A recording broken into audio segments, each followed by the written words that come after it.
The project shown in this video can be found in the textbook Technical Drawing 101 with AutoCAD, available from SDC Publications. In this video, I'm going to talk about working with layouts in paper space and model space.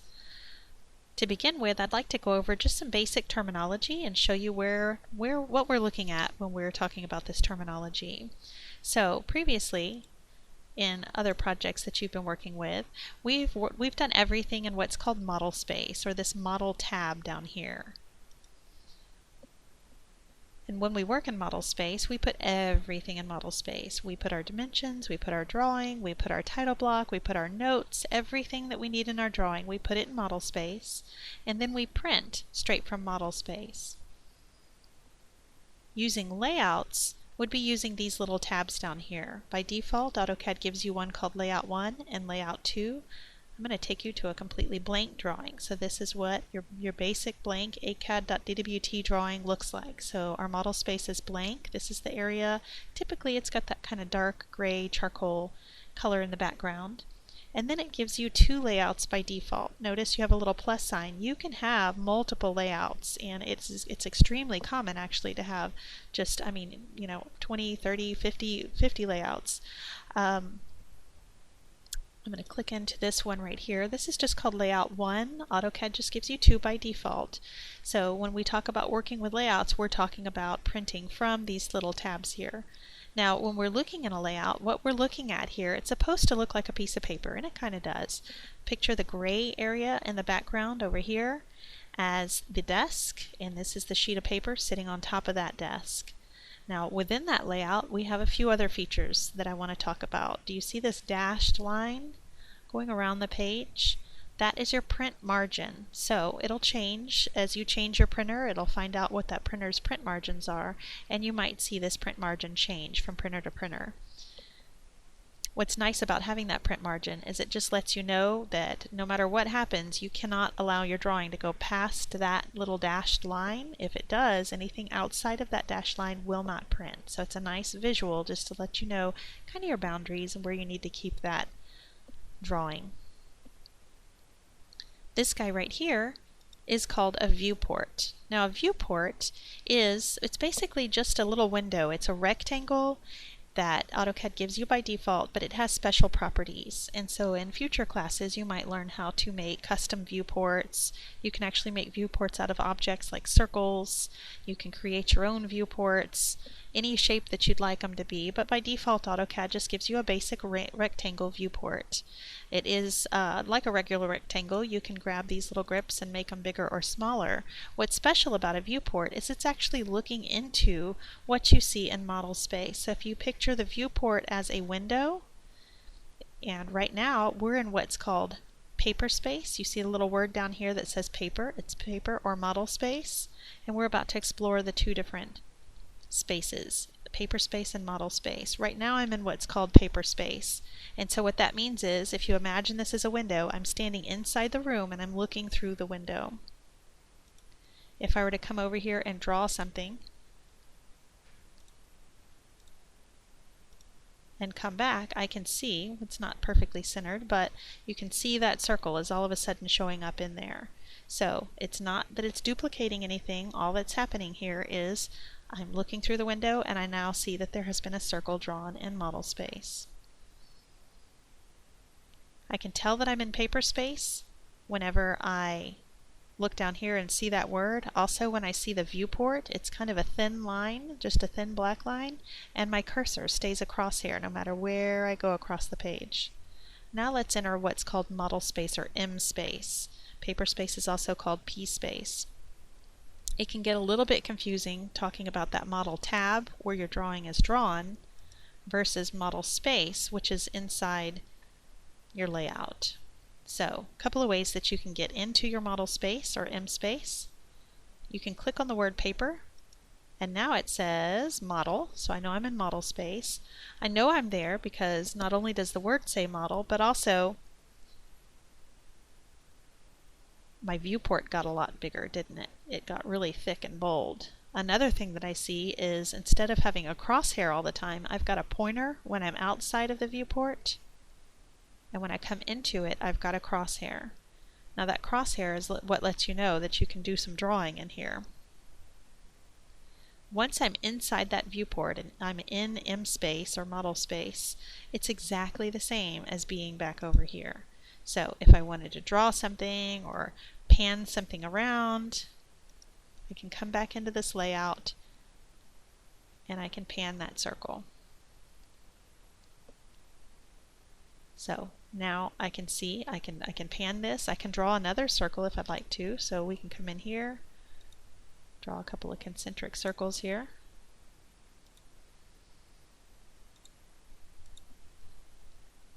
I drew them here. When I come back over here to this model tab, they're really still there. It's exactly the same as being in this model tab when you're in model space. The great thing about using layouts and paper space versus model space is that I can actually set up my page size here, and I can set up what scale works best on this page size. And how you set the scale, you have to be in model space, or you could be in paper space but with the viewport selected. Either way, if you pull this little guy down, you can see all the different scales that you have to choose from. So it starts off with some mechanical scales, and then the second half of the list are more architectural scales. And what's nice about this is you can find which scale fits your page the best. So let's try 1:1. And that's actually a little bit too big, isn't it? So it's being cut off by that viewport. So I can pull this down and I can see 1:2. What's great is now I know this is exactly at a scale of 1:2 per this page size. So if I were to print this out and actually lay a scale on it, it truly is 1:2. So when I'm filling out my title block and I'm ready to input what scale I've set this drawing to, I know now I'm just going to put 1:2. What's important to do, and you can pan it back and forth, but what's important to do after you set your scale is you see this little padlock right next to here's where the scale was. There's a little padlock right here. If I click on that, it turns blue and it locks my viewport.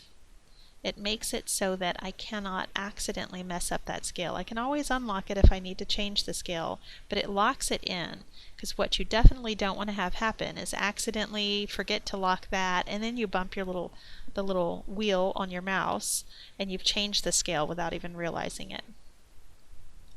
So be sure it's locked into a specific scale, centered about where you want it, and then lock it. Now all that lock does is it locks the scale in, and it locks how centered it is. You cannot pan and you cannot zoom once you've locked this thing. You can still access your objects. You can come in here and delete items, and if you delete it here, you truly did delete it there. So it's not locking you out of M space, it's just locking the scale and it's locking the pan. I'm going to undo this a little bit so I get my objects back. So that's the difference between paper space and model space. When I'm in paper space, another way that I can get to paper space, by the way, is I could either click on the word model and it'll toggle me into the paper space. I could type in P space, or you see where this viewport is? If I just double click outside the viewport, I'm in paper space, double click inside the viewport, and I'm in model space. Now a really common question is, why have paper space versus model space? What would you do in paper space and what do you do in model space? So in model space you're going to do things like you've been doing this whole time. You're going to do your drawing here. You're going to draw things to scale. So you're going to draw everything 1:1.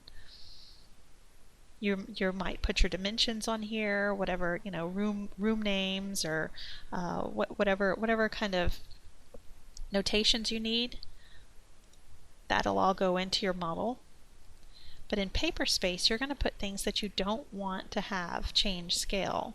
So very common things to put in paper space would be notes, like this in, let's say this material was cast iron. So you would put notes cast iron. You would put that into paper space so that the scale doesn't change as we zoom this in and out. You would put your title block into paper space so that the scale doesn't zoom in and out. You would put window schedules and parts lists and things like that in paper space, things that aren't really directly related to the drawing itself, just notes and annotations supporting that drawing. I'll show you. We'll come in here and we'll put in some text, and let's say I want that text to be 0.25 inches high, rotation of 0, and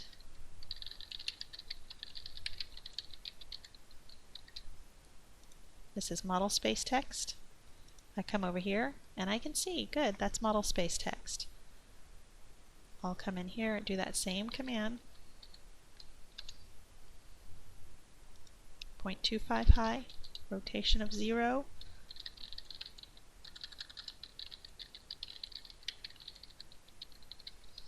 and you can see the difference. They were both set to 0.25 inches tall, but it's a lot bigger when it's in paper space because it's 0.25 inches in relation to that piece of paper. It has not been scaled down. If you remember, we scaled this viewport down 1 to 2, so this text is half the size that it actually was set to be. I'm going to unlock this, and I just want to show you as we're changing the scale. If I were to set this to 1 to 1,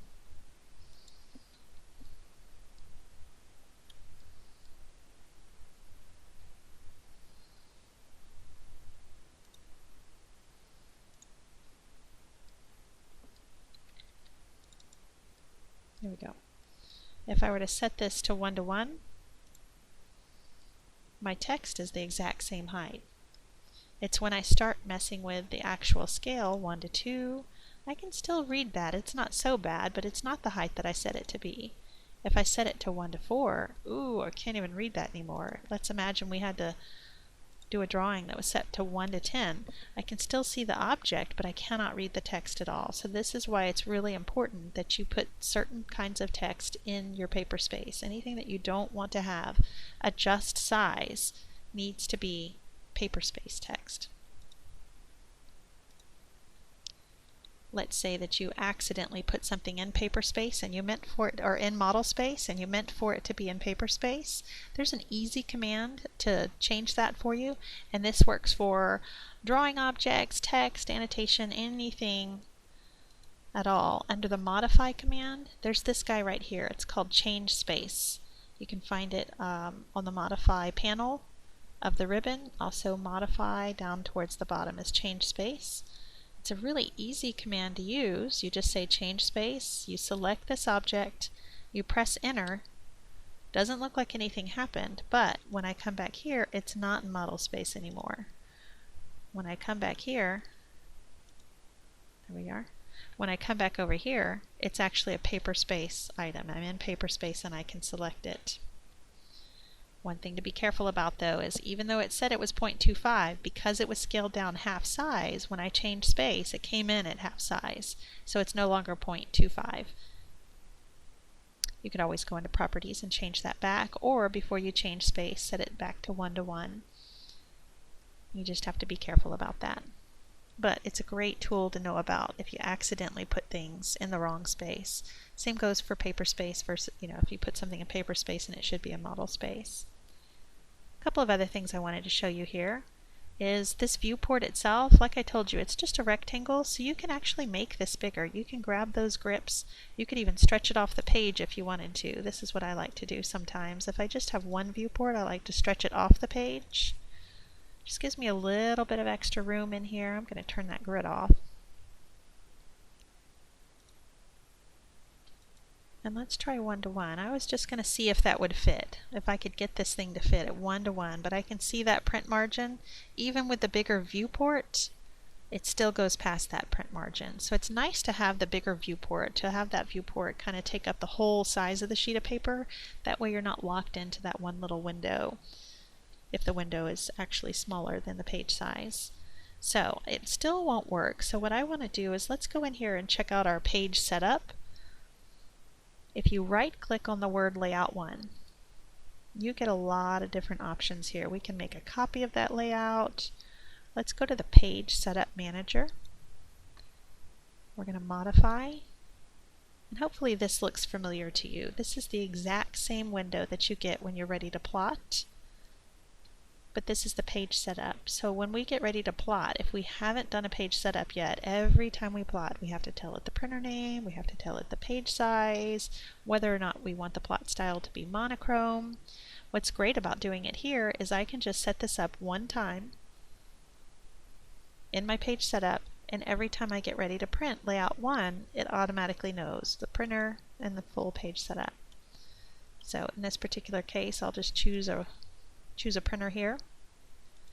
It talks to that printer and finds out what kind of page sizes we can do. So let's make it 11 by 17. What to plot? Now that we're using layouts, we still have display, and display prints what you see on your screen at the scale that you see it on your screen. Extents will print everything. If you have a tiny little something floating way off to the side, it'll still print the full extents of everything you have in your drawing. You can still print to a window, but we have the word layout here instead of limits. When you're printing from model space, you have the word limits, and that's what you would have to set up your drawing limits. When you start using layouts, you don't have to set up drawing limits anymore. You can just print straight from paper space and you print the layout itself. I'll go ahead and make this monochrome. And I want you to watch what happens. Watch the page size. So you can see my viewport is bigger than the page. It's kind of hanging off the page here. My text is right here. The minute I say OK, this thing is going to jump and visually change to be an 11 by 17 instead of right now it's defaulting to an 8.5 by 11 or a letter size. So I'll say OK, and you can see it made that jump. Close. Now my viewport, it looks tiny, doesn't it? Well, that was the right size viewport for a letter size sheet of paper, but now that I've made this a bigger sheet of paper, my viewport is too small. So let me grab that same viewport, pull it over here, double click inside of it so that I go into model space. Let's center this a little bit. Now that it's a bigger sheet, let's see if 1:1 will fit. Perfect. So 1:1 is going to fit, and I can lock it. Now you can have multiple layouts set up with multiple, you can even have multiple viewports within one layout, but a lot of times it's really helpful to have maybe layout 1. I'm just double clicking right in here and I'm going to type in 11 by 17. So I can rename that layout. You can call it whatever you need to. Floor plan, elevation, assembly, detail 1. In this case I'm just going to call this 11 by 17. I'll come to layout 2 and I'll just double click in there and I'll call this one 8.5 by 11. So you can see at a glance I could just come right in here. It's already set up for me now. It's set up to the scale that I need. This one I was able to get it to 1:1. I can put in a title block and I can print this thing at 1:1. And when I get ready to print, open this right here, you can see it's defaulting to my page setup. So that was a practice drawing. I want to come over here. Go back to this drawing where we've talked about this is traditionally how we've done it in the past, is to just have our everything here, our title block, our border, our notes, the drawing, and everything. What I can do now though, I've copied that drawing into here where I don't have any other information. All I have is the drawing itself along with the dimensions. I'm going to click over here to layout 1.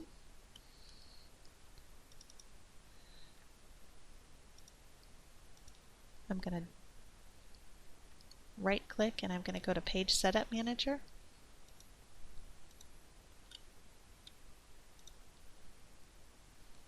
Monochrome, letter size, and close.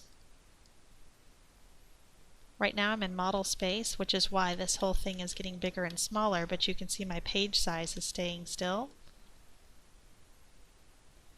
I'm going to come into paper space so that I can zoom out. Turn on my layers here. And you can see the viewport right here. So here's the actual viewport. And you remember what this guy right here is, that's my print margin. So I can't let my drawing go outside of that or it won't print. I'm going to double click inside that viewport. I'm going to turn off that grid. I just think it's easier to see without that grid. I'm going to set my scale. So let's see what scale works best for this. 1:1 does not work. 1:2, that actually looks really good. So this is a great scale for me. I'm going to go ahead and lock that viewport. We're going to come back into paper space. And here I'm going to add things like material. Let's see what the material was on this. Mild steel. So let's just come in here.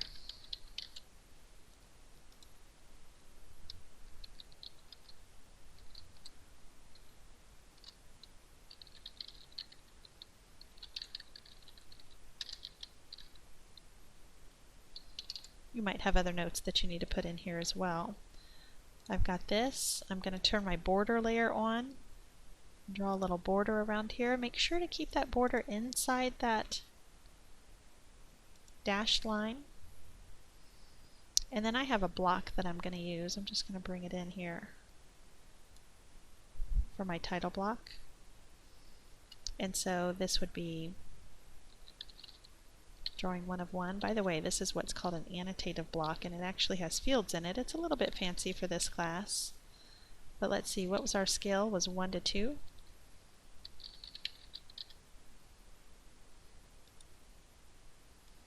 And we've got it right here. So my title block is filled in.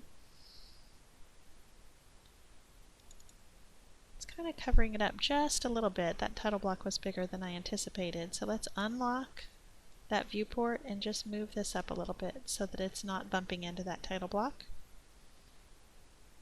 Lock it again, and we're ready to go. When we print this thing out, we've got everything set up. We've brought the drawing, which is drawn in that model tab.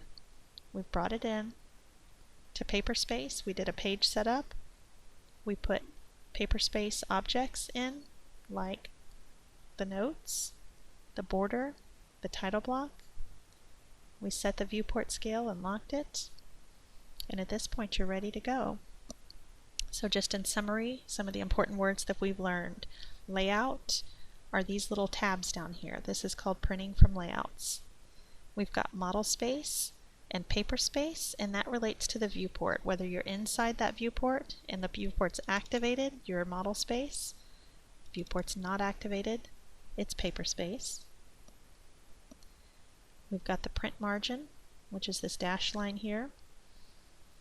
We talked about setting our viewport scale and locking it.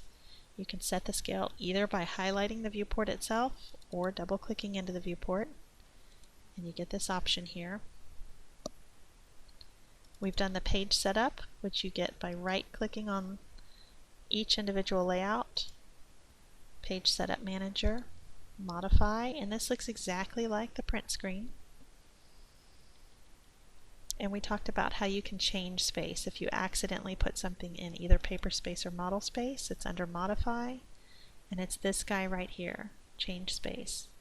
You can also type in the system or the word CHSPACE. Change space will do it too. Alright, so that's printing with layouts.